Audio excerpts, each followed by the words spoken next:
আসসালামু আলাইকুম, সবাই কেমন আছেন? আপনাদের সাথে আছি আমি মামনি গড়ুয়া ব্লগ। দূরে এবং কাছে আমার প্রাণপ্রিয় ভাই ও বোনেরা, পুরো বন্ধুরা যে যেখানে আছেন, আশা করি সবাই ভালো আছেন, সুস্থ আছেন এবং নিরাপদ আছেন। আপনাদের ছোট বড় সবার দোয়া এবং ভালোবাসা আলহামদুলিল্লাহ আমিও আমার ফ্যামিলির সবাইকে নিয়ে ভালো আছি।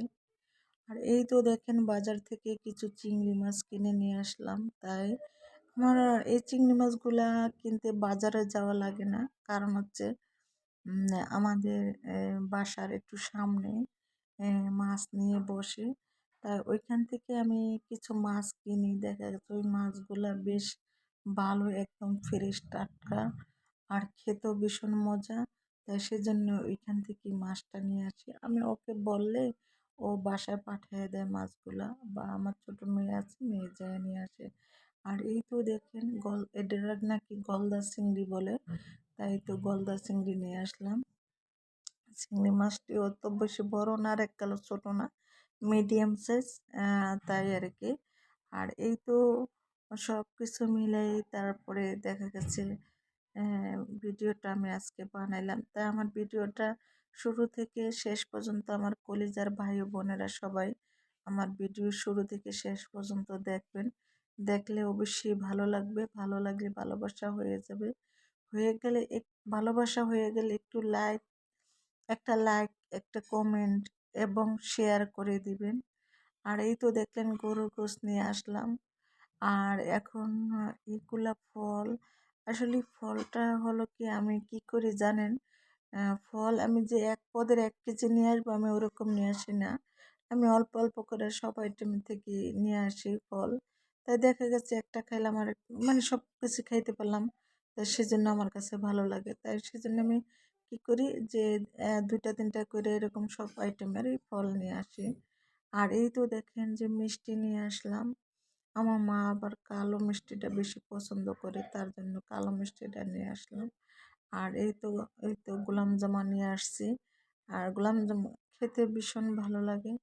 আর এগুলা যদি বাসি না হয়, যদি টাটকা হয়, এত মজা, মিষ্টির চেয়ে বেশি মজা লাগে এই গোলাপ জামগুলা। যাই হোক, আমি এগুলা আমি নিজে কিনে নিয়ে আসলাম বাসায় খাওয়ার জন্য। আর আমার মা যেহেতু কালো মিষ্টি পছন্দ করে, তার জন্য কালো মিষ্টি আনলাম। আর আমরা মানুষ 4 জন, তো 4 পিস করে নিয়ে আসছি মিষ্টি। আর এই তো ফল। আর এই যে রান্নার জন্য কি কি আয়োজন করেছি একটু দেখতে থাকেন। আর রান্নাগুলা কেন করেছি জানেন? এত আইটেম, আমার বাসায় মেহমান আসছিল, তাই সেজন্য আমি এই আইটেমগুলো রান্না করেছি। এ হলো গরু মাছ, তারপর মুরগির রোস্ট করব। তাই আর এই তো মুরগি কলিজা গিলাগুলো এগুলো আলাদা করব। আলাদা করে তারপরে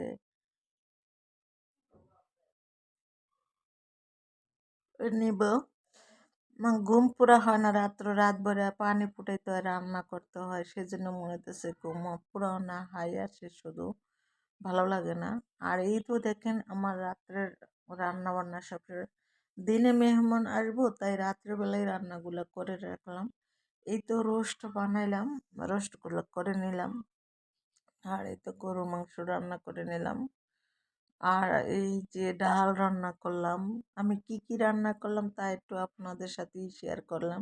চিংড়ি মাছ ভুনা, তারপরে আছে চিংড়ি মাছগুলা টমেটো দিয়ে ভুনা করে নিচ্ছি। তারপরে আছে নুডলস। আর নুডলসটা গ্যাসে বানিয়ে ফেললাম। সকালবেলা দেখা গেছে ইলেকট্রিক চুলায় নুডলসটা একটু গরম করে দিলেই হবে। তার জন্য আমি তো বানিয়ে নিলাম। আর এই তো হলো, এটা হলো রুই মাছ। একটা কটা আলু দিয়ে, একটা টমেটো দিয়ে ভুনা করে নিলাম, তারপরে ভাজি করলাম। এই তো অনেকগুলো আইটেম করলাম। আর যেহেতু অনেকগুলো আইটেমে উপকার হবে, কি জানেন? যে দুপুরে খাওয়া দাওয়ার পরে বিকেলবেলা আমার আর রান্না করা লাগবে না। আর বাসায় অনেক মেহমান আসছে, বলতে ছোট খালামণি, মেজো খালামণি, আঙ্কেল, খালাতো ভাই সবাই আসছে। তা সবাই ভালো থাকবেন, সুস্থ থাকবেন। আল্লাহ হাফেজ। আসসালাম।